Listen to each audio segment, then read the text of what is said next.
Mes chers compatriotes, bonsoir. Comme vous n'êtes pas censés savoir, Méric sème un peu le trouble et l'ordre dans l'ensemble de la ville. Il en va de là déjà des millions de dépenses. Vous n'êtes pas censés savoir que durant son mandat, M. Méric a déjà créé une dette de l'État de hauteur de 250 millions de dollars. Cette dette, il me l'a confiée, malheureusement. C'est pour ça que personne ne voulait prendre la relève au sein du gouvernement. J'étais la seule à vouloir prendre cette dette et de devoir l'assumer. C'est pour cela que aujourd'hui, malheureusement, je vais devoir vous annoncer que l'État de San Andreas a malheureusement pas réussi à combler ses déficits. Et il en est assez déjà que M. Méric continue à jouer de cette carte pour pouvoir reprendre le gouvernement en commande d'une dette que lui-même a déjà créée et que moi j'ai simplement essayé de réparer. C'est donc pour cela que je fais appel à vous, chaque citoyen de San Andreas. Je lance une prime sur sa tête à hauteur de 100 000 dollars auquel je mets moi-même cet argent de mon propre compte sur cette prime.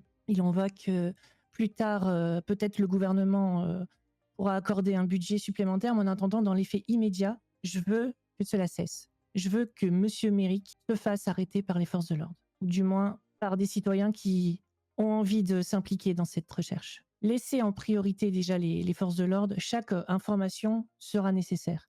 Mais si vous en avez la capacité, ou si vous avez des idées, n'hésitez pas à contacter le gouvernement. Je serai prête à prendre chacune de vos idées à cœur et je me rendrai libre également pour discuter de cela si vous avez vous-même une idée pour arrêter ce type. Certaines sources ont notamment montré qu'en fait, s'il s'était évadé et qu'il avait lui-même calculé, il a attendu minutieusement chaque semaine en fait que le gouvernement se déclare automatiquement en faillite avec la gestion des salaires.